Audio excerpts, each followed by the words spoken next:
Dabur Amla presents बहस। जब केस हो मजबूत तब लोग वो और ही सुंदर असली आंवला डाबर आमला। नमस्कार आदरणीय दर्शकबिन, कार्यक्रम आज के बहस के साथ हम कार्यक्रम प्रस्तोता विशाल यादव रोरल उनके साथ उपस्थित हो चुकल बानी। समसामयिक विषय पे निरंतर चर्चा कार्यक्रम आज के बहस के साथ रोरल देख रहा बानी। कार्यक्रम आज के बहस के लेकर के व्यापक चर्चा के विषय में पर्सा जिला में विंध्यवासिनी गाँव पालिका भी बनल बाटे। शिक्षक के लेकर के बात कही है, पर्सा जिला में इसमें व्यापक चर्चा होला। जब पर्सा जिला में कोई शिक्षित मेयर जीतल बाटे, गाँव पालिका अध्यक्ष जीतल बाटे, तो विंध्यवासिनी गाँव पालिका के ही अध्यक्ष जीतल बानी। लेकिन शिक्षक एगो शिक्षित व्यक्ति जीत के शिक्षक में का यानी कि व्यापक चर्चा शिक्षे में ही देखा जाता। ये विषय में रह करके आज हमने विंध्यवासिनी गाँव पालिका के मेयर के प्रत्याशी, गाँव पालिका अध्यक्ष के प्रत्याशी विवेक चौरसिया जी का अपना स्टूडियो में उपस्थित कर बानी सन। सबसे पहले कार्यक्रम आज के बहस में विवेक चौरसिया सर का हम स्वागत हो सर कार्यक्रम आज के बहस में अपने। धन्यवाद, नमस्कार सर। अभी जौन विंध्यवासिनी गाँव पालिका में एकदम एगो शिक्षित गाँव पालिका अध्यक्ष भी जीते बन पर्सा जिला में मूल्यांकन के लिए, तो अपने ही के पालिका अध्यक्ष जी एगो शिक्षित बानी, लेकिन शिक्षक में भयानक विवाद बहुत ज्यादा चर्चा देख रहा था। सब का बा विशाल जी, शिक्षित बानी उनमें कोनो दुमत के बात नहीं है, लेकिन वहाँ के जौन शिक्षा के एगो जौन गुणस्तर कायम करे खातिर, शिक्षा के एगो गुणस्तर और उकासे के बदला में वहाँ लोगन के राजनीतिक पूर्वाग्रह रख के शिक्षक सरुआ अनावश्यक रूप में एगो एन जौन बन रहे शिक्षा एन, वहाँ के पाला में वहाँ के जौन बरा ओबरा हमनी के शिक्षा प्रमुख रहनी वही विंध्यवासिनी गाँव पालिका में, वो बरा वहाँ के उ एन खराब लागे। वहाँ के उ एन गलत एन बा, ऐसे मेयर अहंकारी हुई, ऐसे मेयर के निरंकुशता चली, ई एन के हमनी के खारिज करावल जाओ। ई एन लागू कैला से आम जन समुदाय के कोनो किस्म के फायदा ना हुई, मेयर खाली अहंकारी बनी करके वहाँ के बात रखनी। वो बरा हमनी सब कोई विरोध करनी सन। जानो बरा श्रीलाल जी मेयर रहनी, विरोध कैला के बाद उ गाँव सभा से निर्णय होके रोका हो गई। स्थानीय शिक्षा ऐन लागू न करने, संशोधन पश्चात मात्र लागू करने करके बात भइल। यहाँ के जब फेन उहे ओकरा बाद उका भइल कि चुनाव आ गई, संशोधन ना होके सकल, एन यथावस्था में रहे। यहाँ के जब मेयर बहनी है, गाँव पालिका अध्यक्ष बहनी है, उहे एन के टेक के यहाँ के शिक्षक सरुआ लगायत अन्य काम करे लगनी है। फेन जनप्रतिनिधि जी लोग में विवाद बढ़ल, जे शिक्षा ऐन जब रोका बा तो ओकरा के रोका अकेले हैकमवादी तरीका से काहे लागू कैनी है। तो हमनी को 80-81 के गाँव सभा में आके ओकरा के फेन गाँव सभा से संशोधन पश्चात मात्र लागू करने निर्णय गरियो करके एकदम प्रश्न निर्णय बा गाँव सभा से। ओकरा के भी वहाँ के लतिया के, ओकरा के भी टेक के, उहे शिक्षा ऐन के टेक के फेन जाओना शिक्षा ऐन के वहाँ के कहत नहीं बहुत खराब बा, बहुत खराब बा, बहुत खराब बा, उहे शिक्षा ऐन के टेक के वहाँ के शिक्षक सरुआ वहाँ कर देनी। वो शिक्षक सरुआ काउना ढंग से, पक्षपाती ढंग से वहाँ के का कहनी, स्थायी शिक्षक के हटा के वहाँ आपन नाता गोता, आपन नज़दीक के लोग के जे कि राहत टीचर बानी वहाँ के ले जाके प्र बना दिया। प्र से झरुआ करके आपन नज़दीक के लोग के जे कि थाई टीचर के हटा के राहत टीचर के वहाँ जबकि बनावे के कोनो जरूरते ना रहे। एक के चलते वहाँ विद्यार्थी आंदोलन से लेके बहुत चीज़ रोआ लोगन 3-4 महीना के घटना में देख ले ओके हम लोगन ये आंदोलन भइल। ओकरा बाद वहाँ के विद्यार्थी सबके सामने वहाँ के वचन दिले रहनी जे ठीक बा, ई शिक्षक सरुआ के विषय हमनी के संबोधन करम सन, एकरा के केंगे मिलावे के पड़ी मिलायम सन, लेकिन आज तक ले कोनो ना भइल। यहाँ तक ले भइल कि ई शिक्षक सरुआ के विषय हमनी के उच्च अदालत तक ले पुगल बा।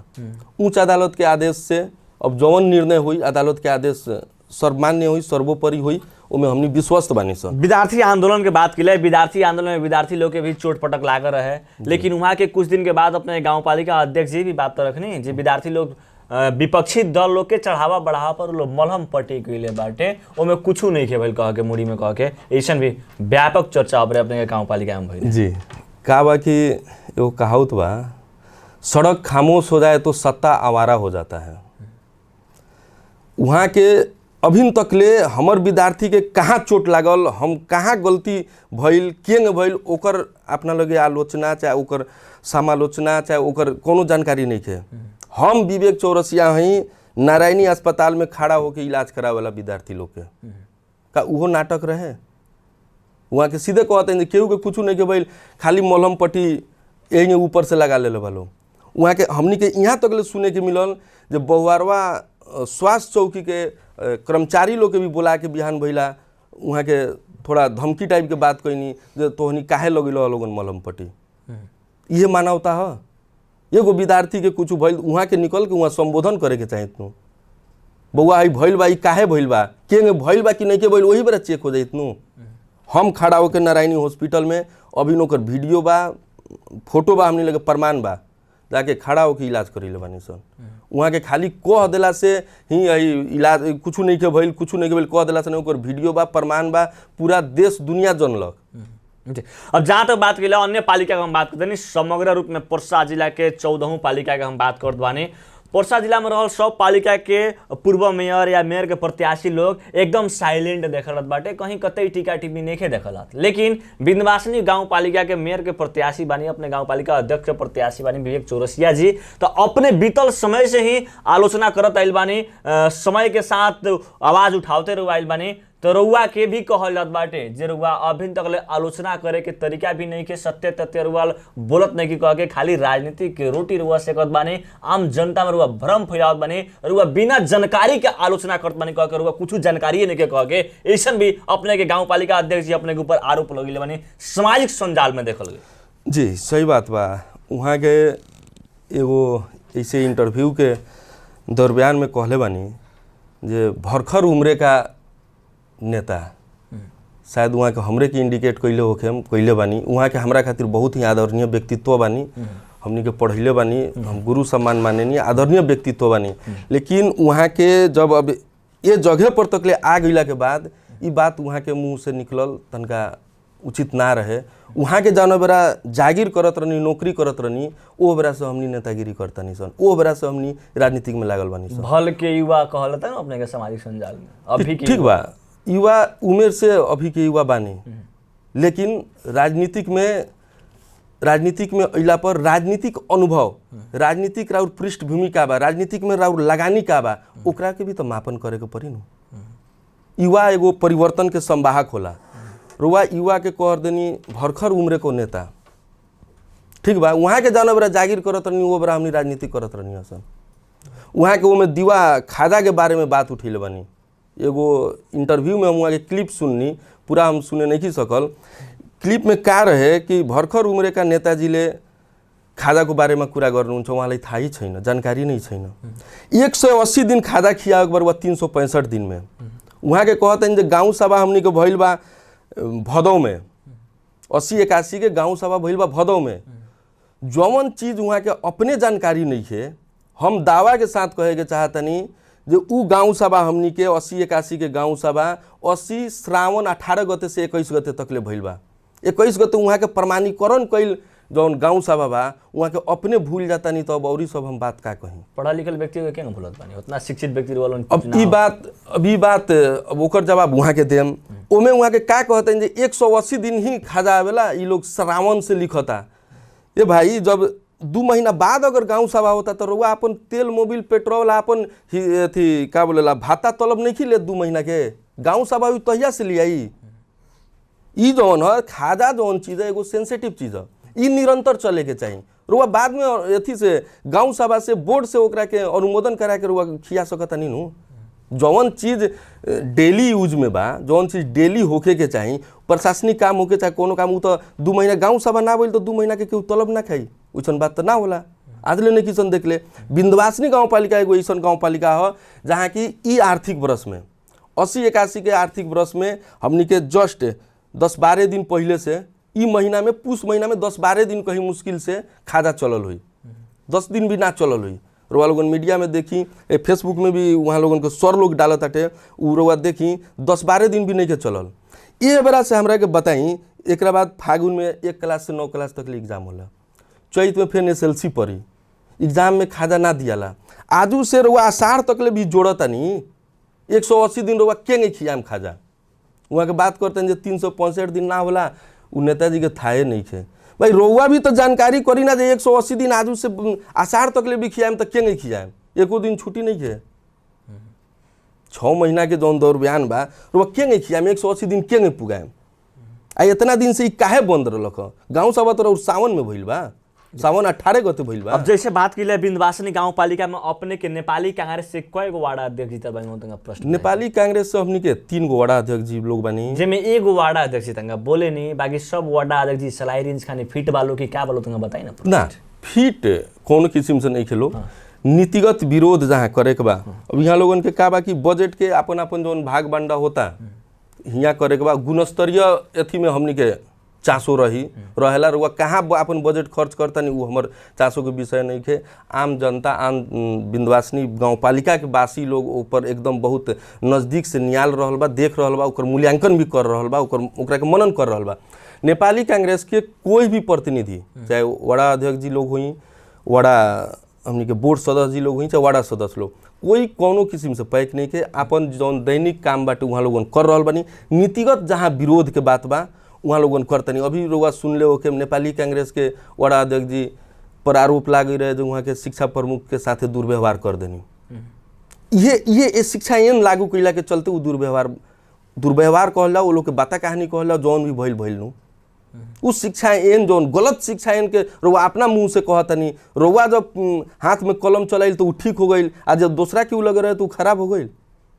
नीतिगत विरोध के बात कर दो जहाँ तक तो एगो वार्ड अध्यक्ष और नेपाली कांग्रेस एक गो वार्ड अध्यक्ष राजनीति के विरोध करेंगे, बाकी 2 गो वार्ड अध्यक्ष लोग कोनो सामाजिक संजाल में आलोचना ना देखला, काथी होता पालिका में कह के कोनो ऐसा तरीका की आलोचना वो लोग ना करला, लोग कह के कहीं कतई सामाजिक संजाल में वो बात हो सकता। सब कोई सामाजिक संजाल में कितना सक्रिय बा ए पर भी डिपेंड करला।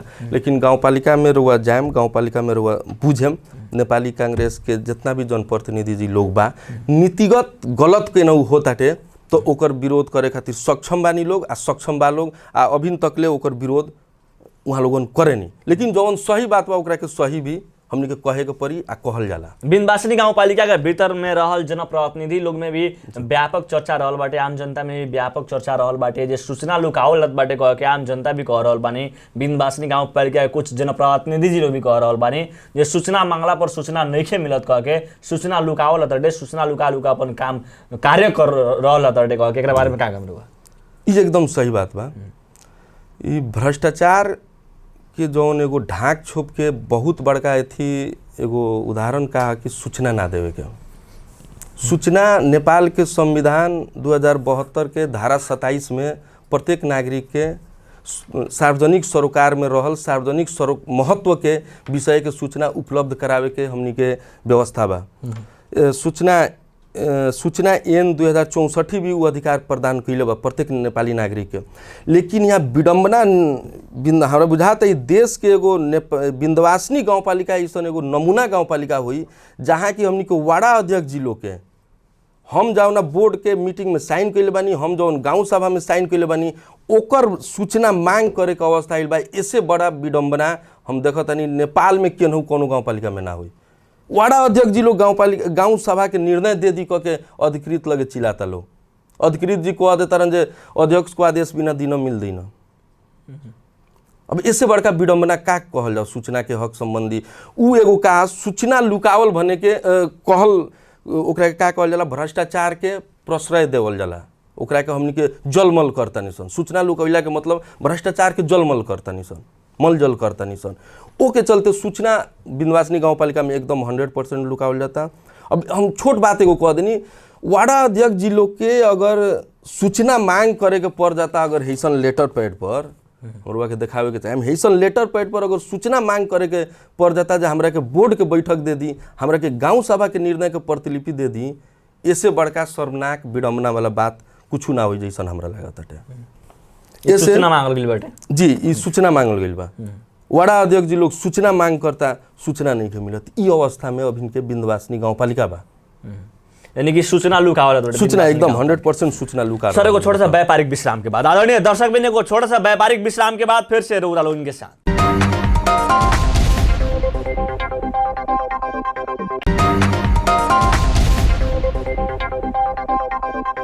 जब केस होय मजबूत तब लोकबू औरी सुंदर। असली आंवला डाबर आंवला।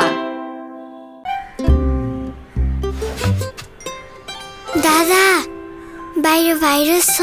न डराऊ, मात्र पम रब छु गर्दियो भाइरसलाई। पम्प रब छु हो लाइफबोय ह्यान्ड वाशले मार्छ 99.9% भाइरसेस। त्यसैले पम्प रब छु संसारकै number 1 selling germ protection soap brand. पोहोर साल त 4000 दिनुभएको थियो, यसपालि नि 4000 नै पाउँछु कि। दर्शन बुवा दर्शन मामु भाग्यमानी भएछ। सधैँ यस्तै खुसी हुनुहुन्छ। यसपालि त दक्षिणा यो दक्षिणा दोब्बर भए जस्तै इन्टरनेट स्पिड नि दोब्बर भयो नि। अब इन्टरनेट स्पिड पनि दोब्बर। यो चाडपर्वमा डीएस फाइबरनेटसँग मनाउनुहोस् कनेक्सनको दोब्बर उत्सव। ग्लो अन America pink glow cream parachute एडभान्सका निर्माताहरूबाट चम्किलो पिङ्क स्किनका लागि अमेरिकन स्किन टेक्नोलोजीका साथ ग्लो अन अमेरिका। यसमा छ ग्लो बुस्टर र भिटामिन। ग्लो अन अमेरिका पिङ्क ग्लो क्रिम। तपाईको कपालमा कसको हुकुम चल्छ? स्प्लिट एन्ड्सको जेट या हेयर फलको फैसला? कपालको समस्याहरूले तपाईको हेयर स्टाइलको निर्णय नगरोस्। हेयर प्रब्लम्स मतलब हेयर ड्यामेज। डभको 1/4 मोइस्चराइजिङ मिल्क र केराटिन एक्टिभ्सले कपाललाई भित्रैदेखि रिपेयर गर्छ। अब सुन्दर लहलहाउँदो कपाल जसमा चल्छ केवल तपाईको मर्जी। डभ super super superstar Dish Home superstar. हातमा टन्न क्यास मिडियामा famous Dish Home superstar celebrities है लाइफस्टाइल। डिश होम नयाँ कनेक्सन व डिश होम रिचार्ज गरी एक्टिभ कस्टमर बन्नुहोस् र हरेक हप्ता सुपरस्टार बनी नगद रु 1 लाख मिडियामा फेमस सहित सेलिब्रिटीज है जीवन शैली बनाउनुहोस्। साथै बम्परमा पुरै रु 10 लाख जिती मेगा स्टार बन्नुहोस्। डिश होम खुशीको कनेक्सन।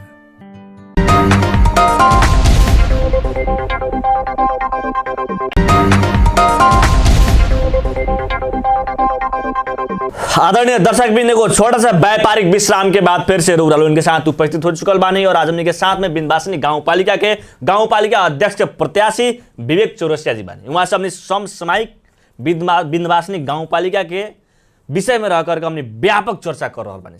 सर अपने के पालिका के भीतर शिक्षक लोग के भी कुछ शिक्षक लोग के तलब रोकल गई बाटे। कुछ शिक्षक लोग के तलब रोके के कारण का हो सकत बाटे?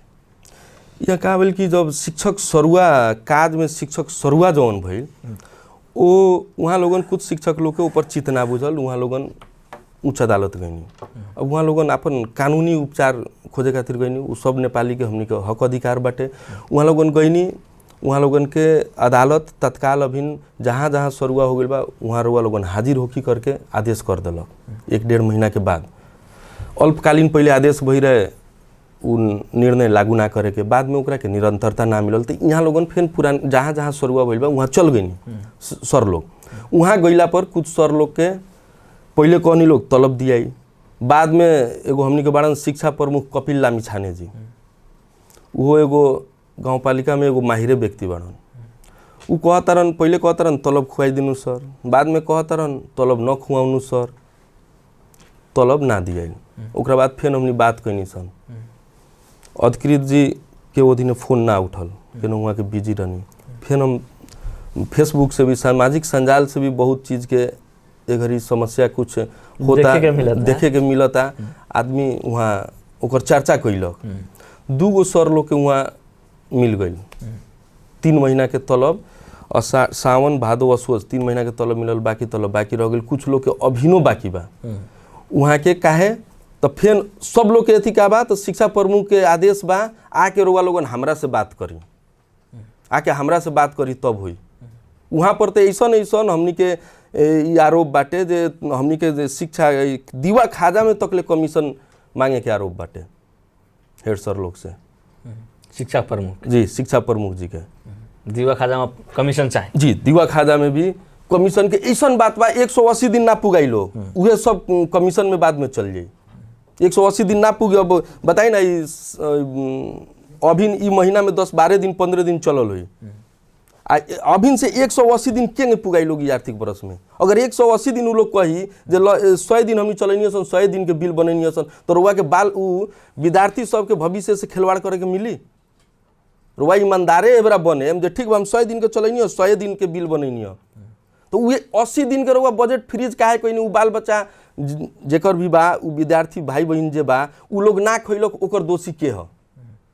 अब जैसे चौतरफी आलोचना रुआ कर रहल बानी शिक्षा के लेकर के अन्य बात के लेकर के कर रहल बानी, नीतिगत बात के जौन नीति से बाहर जाता लोग, नीति जौन दबाव के कानून के बाहर जाके जौन बात करता लोग, ओकर विरोध हम पहलू कैले बानी, आजो करें, बिहानो करत रहे। तब ये विरोध करत बानी तो कुछ लोग तो ऐसा कहत बानी विपक्षी लोग कामे है, विपक्षी लोग बोलत रहेला कह के, कुछ सब कौन लोग कहत बानी कह के तनका प्रश्न बताएं।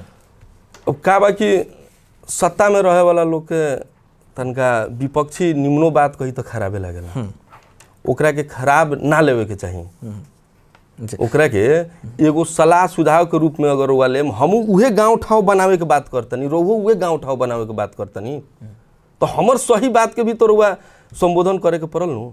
हम एगो वहाँ के आम जनता बनी, वहाँ के प्रत्याशी रहनी है, आम जनता के हैसियत से भी हमनी के जौन सलाह सुझाव होता, जौन उचित सलाह बा ओकरा पर तो करे के पड़ल नु, मनन करे के पड़ल नु। वहाँ देखल गए कुछ दिन एक्शन में भी देखल गए जो घर तुरवाल बहुत लोग के रोड निकलवावे खातिर बहुत पूर्वाधार के काम करे के खातिर वो कितना के सक्सेसफुल भइल हो तो गांव पालिका से बानी। जी हमरे बहुहरवा भाटा गांव उहे हमर घर उहे निर्णय भइल, उमे हमनी सहभागी रहनी सन। 27 फीट रोड बनावल करके पूरा गांव के लोग बैठ के मेयर साहब बैठ रहनी, हमनी रहनी सन, बनावल करके बात भइल। तो हमनी का कहनी सन, वहाँ लोगन बैसाख जेठ में बात लिए बैसाख में भइल, जब जेठ आषाढ़ में अगर बजट नहीं के तो घर लोग के तुरवा दिया तो इहो ठीक ना भइल। वहाँ ना मननी हैकमबादी करके जबरदस्ती सूचना निकाल के CDO में SP में करके पुलिस परिचालन कैनी। एक बेर गई फिर हमनी बैठ के बात कैनी सन जो अभी टाइम देवल जाओ लोग के वहाँ बात का आई रहे 3 करोड़ रुपया हमनी के फ्रीज हो जाए ना करम सन। तो गाँव में हमने कन्विंस कैनी सन लोग के, सब लोग लागल, उनमें कोई पार्टी ना देखलक। रोड जितना चाहिए लोग नमरी में अपन बनावल घर तुर के हटा दिलक। उ जेठ आषाढ़ सावन भादो के महीना में लोग सिरकी तान के रहल, प्लास्टिक तान के रहल, तिरपाल तान के रहल, उ लोग के अवस्था का भइल रुआ सोच सकतनी। लेकिन आज ले सब लोग तुर के हटा लेलक, लेकिन आज लोग में कौनो किस्म के 80-81 के बजट जौन गाँव पालिका के बा, उमें मेयर साहब 20 लाख रुपया जमा हाथी के मुंह में जीरा 20 लाख रुपया नाला बनावे खातिर रख ले बानी। ओकरा बाहर कुछ नहीं है, सब कोई बालन शाह के कॉपी कर रहा है। अभी अपना से कुछ नया ना करके बालन शाह तो डोजर चल बड़ा, तो हम अपना पालिका में डोजर चलवाएं कह के परसा जिला के कुछ गाँव पालिका अध्यक्ष लोग, कुछ पालिका का मेयर लोग कर रहा है। लेकिन बिंदवासिनी गाँव पालिका में जब डोजर चलल तो वहाँ डोजर चलल बहुत महंगा पड़ गई रहे, पूरा परसा जिला के प्रहरी लोग वहाँ गाँव में रहे सुने मिलल। उ गरदौल गांव के उरुआ घटना है। डोजर कहाँ चलावे के बा ई बात के तो क्लियर होके के पड़ल नु। डोजर रुआ कहाँ चलाएम काहे चलाएम ई बात के तो कोनो ना कोनो विजन होके के पड़ल, मतलब होके के पड़ल है। अब बिना विजन के जंगे बहुहरवा के रोड तोड़ दिया, अभी तक ले कुछ नहीं है। बरसात भर लोग पूरा गोड़ के पैंट एथी टूंग के पैंट पहन के कोई वहाँ जाए वाला ना रख। मेन रोड में है ट्रैक्टर बाहे कुछ निकले वाला अवस्था ना रख। एक बार ट्रैक्टरों फंस गई रहे हमने के गाँव में, तो फिर दोसर ट्रैक्टर लिया के खींचतान कैलक लोग, वैसन अवस्था हो गई रहे। हम देखा तनी फिर ये अवस्था बा 20 लाख से खाली नाला बना देवे के बा हो गई, फिर दोसर कोनो बजट नहीं है। तो जब रुआ वहाँ डोजर चले नी नकल करी चाहे रुआ अपन एगो विजन लेके चली, तो वहाँ तो बजट राख देवे के पड़ल, बजट के व्यवस्थापन करे के पड़ल कहीं ना कहीं से। रुआ वार्ड से समन्वय करी, प्रदेश सरकार से समन्वय करी, केंद्र से समन्वय करी, लेकिन करी खाली डोजर नहीं के चलल। अब चलल लेकिन ओकरा के वहाँ लोगन व्यवस्थित जौन काम करे खातिर वहाँ जौन डोजर चलल उ काम ना भइल, काम करे के पड़ल। हुलास फैक्ट्री के भी ऐलानी जगह निकले वाला रहे, हुलास फैक्ट्री के ऐलानी जगह निकले वाला रहे। वहाँ नापी कार्यालय के अमीन जाके CDO कार्यालय के आदेश पर निकाल दिलक लोग। CDO कार्यालय से भी गाँव पालिका में भी गइल बा, 7 दिन भीतर तो एलानी जगह खाली करी जानकारी गराउनु हुन। लेकिन समझ में नहीं क्या आवत जे ई कौना तरीका से जगह ना निकाले के एगो मनसाय जौन मेयर साहब बना के रखले बानी, कौना प्रभाव में वहाँ के बानी। एगो ऐलानी जमीन जहाँ बस्ती बा ओकरा के हमनी उजारत तनी सन, ओकरा के हटावे खातिर कोनो बात नहीं के। आ जे पूंजीपति बा, जे बड़का आदमी बा, ओकर जहाँ CDO ऑफिस कहता तेल खाली कराउनु सोकरा के वो खाली ना कराए, कौना प्रभाव में बानी। प्रभाव भी तो क्लियर करी ना जनता के सामने। हे कारण से हे प्रभाव से आज तक ले हुलास गाँव पालिका 2 बेर 3 बेर हम जाता सूचना निकलले हुई सूचीकृत होके के गाँव पालिका में, ओकर कर गाँव पालिका के भी उठावे के हक बा, लेकिन आज ले हमरा बुझे अनुसार आज तक ले उ गाँव पालिका में कोनो किस्म के कर के दायरा में नहीं आए। लेकिन भी अब ओकरा के कावना प्रभाव में रह के उ 6 कट्ठा जमीन साफा लिखल बा होके तो उ ज्यादा जमीन होई, लेकिन 6 कट्ठा जमीन जब ऐलानी क के लिख देवल बा ओकर डोजर वहाँ चलावे में मेयर साहब के गोड़ काहे कांप गइल, को हाथ काहे कांप जाता? यानी कि सही जगह पर डोजर चलावे में वहाँ के हाथ गोड़ कांपत बाटे। जी। कहीं भीतरिया कुछ सेटिंग तो नहीं लागत। अब बिना जानकारी के हम नहीं बोल सकत, लेकिन कोनो ना कोनो तो प्रभाव बा जो वहाँ जब बिना CDO प्रभाव ऑफिस के। से जी, सीडीओ ऑफिस को ओकर आदेश पत्र बा हो हमरा गेल लगे। बा, पत्र हो गेल बा जी। जे खाली कराई, खाली तो वहाँ के कराई। गांव पालिका अध्यक्ष जी खाली नहीं करावत। नहीं करावत। अब कोनो ना कोनो तो प्रभाव बा, काहे ओकर जानकारी दी ना रुआ जनता के, ओकर तो जवाब देवे के पड़ल। 6 कट्ठा हुलास में दे के हमनी के हे किस्म के फायदा बा हई बा कोनो किस्म के, अगर वहाँ यति बात बाटे तो वो बात प्रश्न रख देवे के पड़ल नु। रौरा पालिका अंतर्गत में कयगो कंपनी पड़ला, कयगो फैक्ट्री अभी संचालन में रहल बाटे?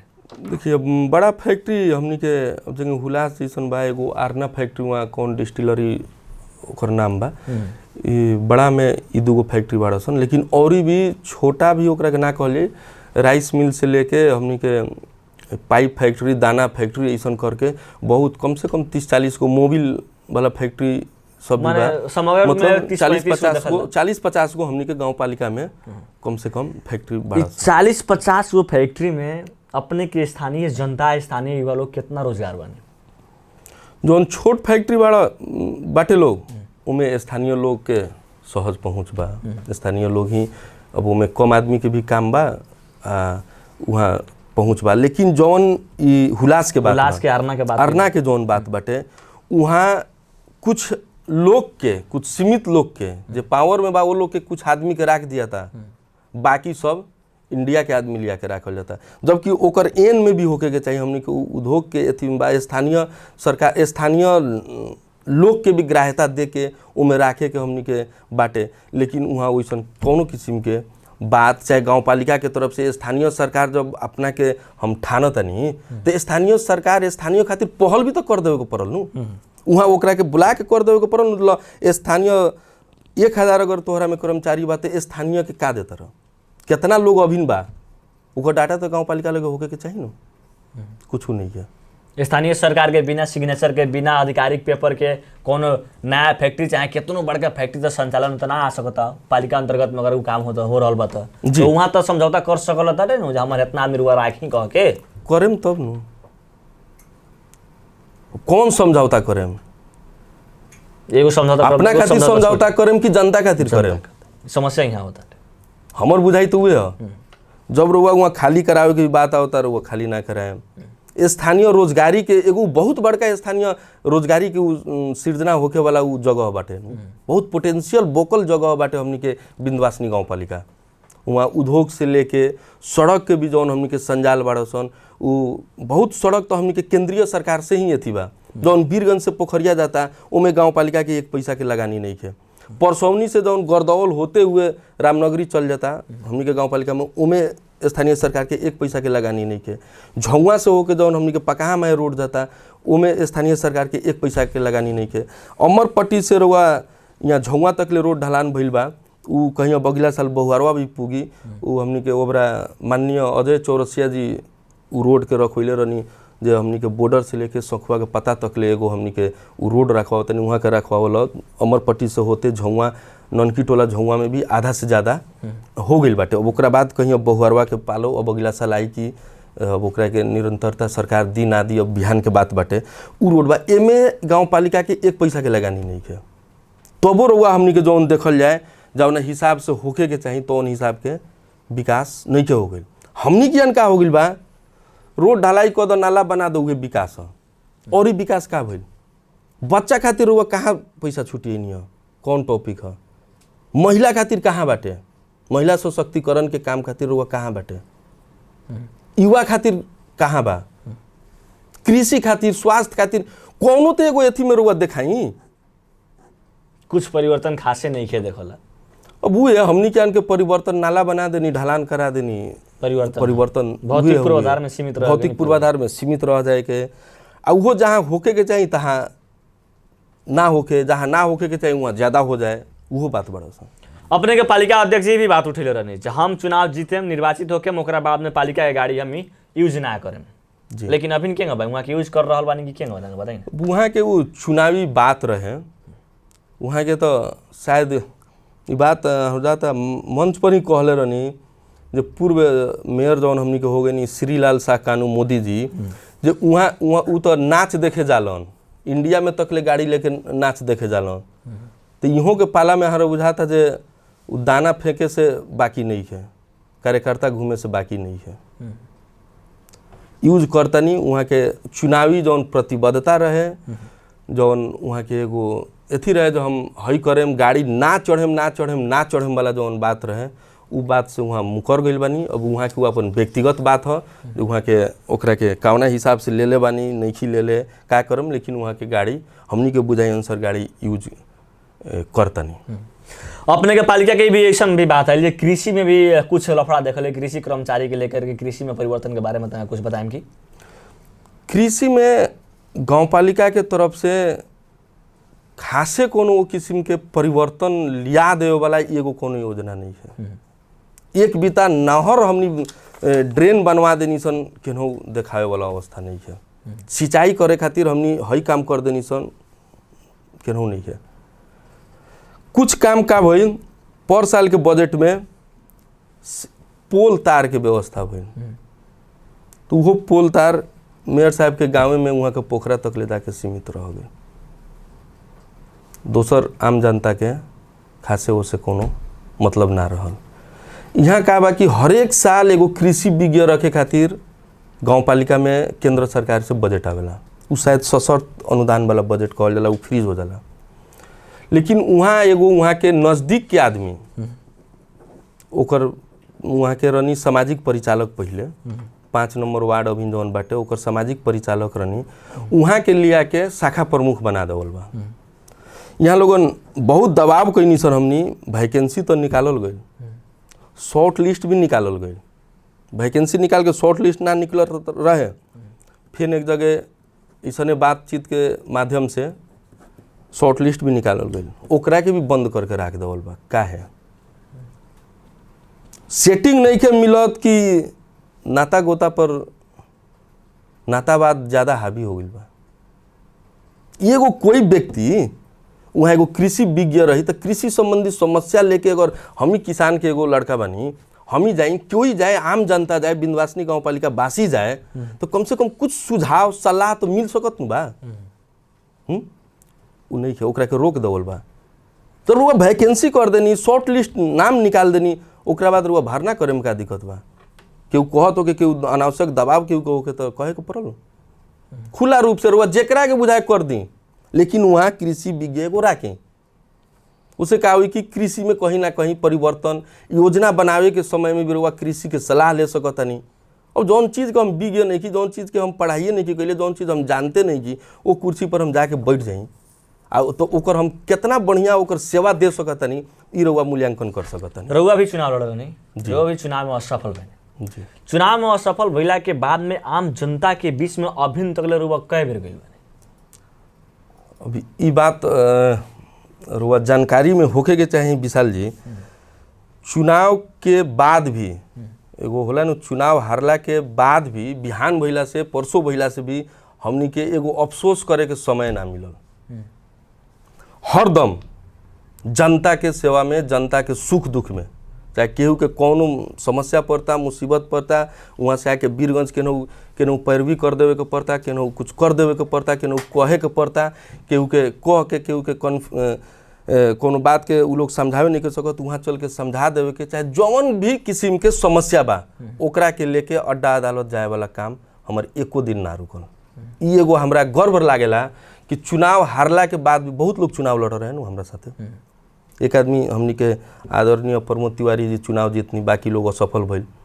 लेकिन आज ले रोवा ना देखे और लोग उम्मीदवार बा, चाहे मेयर साहब के भी हम एथी बा, केहू से केनहू भेंट ना हुई, केनहू भेंट हुई बिंदवासिनी गाँव पालिका के एथी में अगर मेयर लोग के उम्मीदवार में, तो हम जानी जे जावना बेरा खोजेला वो बेरा हम पुगे नहीं। जनता के बीच में बानी, जनता के मास में, जनता के भीतर रह के संघर्ष करत बानी, मेहनत करत बानी, तो जनता के लगे जब जा चुके हम तो विंध्यवासिनी गांव पालिका के लेकर के विंध्यवासिनी गांव पालिका के अभिन्न के कार्यकाल के लेकर के कितना बढ़िया काम होता, कितना बढ़िया काम नहीं होत कह के जनता के बहुत ऐसा गुनासो आवत रुआ लोगे। जनता विवेक सर रुआ रहती तो हेंगे उ बाड़ी तो हेंगे बहुत ऐसा गुनासो आवत है। कैसे कैसे गुनासो आवत बताइए। हम ओकरा के कंपैरिजन करके रुआ के बतावे के ना चाहे, लेकिन जनता पूरा असंतुष्ट बा। जनता के एगो बात का आवेला जो कोरोना के चमत्कार हो जे रउआ ना आइनी, कोरोना के चमत्कार हो जे रउआ ना आइनी सत्ता में। जनता के संगे, जनता के सुख दुख में, जनता के काम में 24 घंटा हम आज से नहीं की फिर ये नहीं है जो हम केनहू से आइल बनी एबरा के उम्मीदवार बन गई, नहीं वो बात नहीं है। हमने के SLC दिला के बाद से लगभग हम राजनीतिक में लागल बनी, तब से हम जनता के संगे बानी, घर आंगन में बानी, जातनी आवतनी। लोग ये हो रहल बा, नियाल रहल बा। अब एबरा तो हाथ काट के दिया गइल बा, 5 बरस तो खैर कोनो एथी नहीं के। जनता प्रतिपक्ष के भूमिका निर्वाह कर रहल बा। अभी तो पहिलका साल रहल, 2 साल का साल के बजट चलता, पहिलका साल अब के नीतिगत बात आई जहाँ आदमी बोली रउआ लोगन अपन विकास करतनी, मजा से विकास करी। केनहू कुछ अवरोध, केहू के उपभोक्ता समिति बनावे से लेके ABCD कुछ में केनहू कोनो अवरोध नहीं के। विकास रउआ अपना ढंग से करी, लेकिन नीतिगत बात जहाँ गलत हुई तहाँ हमनी विरोध करम सन। आम जनता सब पर विकास से लेके हर एक चीज़ पर बहुत नज़दीक से विंध्यवासिनी गाँव पालिका के देख रहल बाटे। ओकर कुछ ना कुछ जौन हमने के का बोलेला ओकर आउटपुट 84 कुछ दिन के बाद 84 में भी था लगी। उ तो चुनावी अथी में था लगबे करी, उससे पहले भी का अवस्था रही फिर बात कइले। सर एक और ही चर्चा देखल था नु अपने के गांव पालिका के भीतर में स्वास्थ्य की अवस्था कैसे रहल बा। स्वास्थ्य में आम जनता भी व्यापक चर्चा करत बानी। जब स्वास्थ्य केंद्र में जात बानी सन तो वहाँ दवाई जौन चाहे तो नहीं मिलत कह के ऐसे भी व्यापक चर्चा हो रहल बा। जी हमनी कियान विंध्यवासिनी गाँव पालिका में जौन बेरा मेयर श्रीलाल शाह जी रहनी, वही बेरा अस्पताल बनावे के भी बजट आई रहे, लेकिन वो DPR बनवैलक लोग हो गई, वही बेरा तक ले वो बात सीमित रहे और आ गई। ओकरा बाद अभिन के अवस्था का बा कि हमनी कियान केनहू बर्थिंग सेंटर नहीं के, कोनो किस्म के व्यवस्थित अस्पताल नहीं के। स्वास्थ्य चौकी बाड़ा सन, स्वास्थ्य चौकी में भी रउआ दवाई नहीं के मिलत, बढ़िया से नहीं के मिलत। परसों कहिया थी रहे शुक्रवार के कहिया जौन वो दिन खुलल रहे, वो दिन हम वहाँ एक आदमी गइल, हम रहनी वहाँ मंदिर में, बगरवा मंदिर में रहनी। ओमे से उगा के आदमी कहता गई रहनी मुखिया जी दवाई वहाँ नहीं के मिलत। और कथी के दवाई रलक है तो कहता लोग अभी दवाइए नहीं के, दवाई आई तो आई है तो हम कथी चेक करें या ना करें। ई अवस्था बा स्वास्थ्य के अब बेसी हम कहे के ना चाहें। आदरणीय दर्शक भी हमें लगभग कार्यक्रम का अंत में आ चुकल बानी सन। अपन यथार्थ बात गांव पालिका के भीतर के रखनी और व्यस्त समय के बावजूद भी टाइम देनी, एक खातिर बहुत बहुत धन्यवाद बाटे। और साथे साथे कार्यक्रम का अंत में विंध्यवासिनी गांव पालिका के संपूर्ण जनता के क्या कहे चाहे माई टेलीविजन के माध्यम से। हमनी के विंध्यवासिनी गाँव पालिका वासी, विंध्यवासिनी गाँव पालिका के प्रत्येक जनता लोग से हम हाथ जोड़ के अनुरोध करे के चाहतनी, रउआ लोगन के कोनो समस्या, कोनो दिक्कत, कोनो किस्म के अगर हमरा से सहयोग चाही होखे वाला बा, रउआ लोगन 24 घंटा हम तैयार बानी, रउआ लोगन के साथे बानी, रउआ लोगन के संगे बानी। केहू के संगे अगर अन्याय होता, अत्याचार होता, चाहे केनो भ्रष्टाचार के बात बा, रउआ लोगन एक बेर याद करके देखी, रउआ लोगन के हम साथे बानी आ रउआ लोगन के साथ रहेम। रउआ लोगन के हम बहुत ही बड़का ऋणी बानी।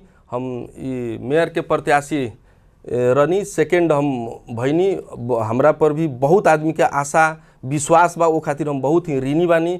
रउआ लोगन के ऋण चुकावे में हम केनहू पीछा ना रहेम।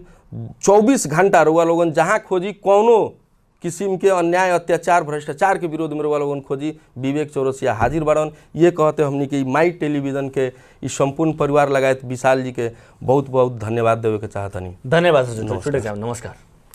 आदरणीय दर्शक बिन आज हमने के साथ में विंध्यवासिनी गांव पालिका अध्यक्ष प्रत्याशी विवेक चौरसिया जी से हमने व्यापक चर्चा कैने सन। विंध्यवासिनी गांव पालिका के अंतर्गत में रह करके शिक्षा, स्वास्थ्य, कृषि लगायत अन्य बात पर भी हमने व्यापक चर्चा कैने सन। आदरणीय दर्शक बिन कार्यक्रम आज के बस है हम कार्यक्रम प्रस्तुता विशाल यादव भी विदा लें। नमस्कार। डाबर आमला प्रेजेंट्स बहस। जब केश हो मजबूत तब लोग वो और ही सुंदर। असली आंवला डाबर आमला।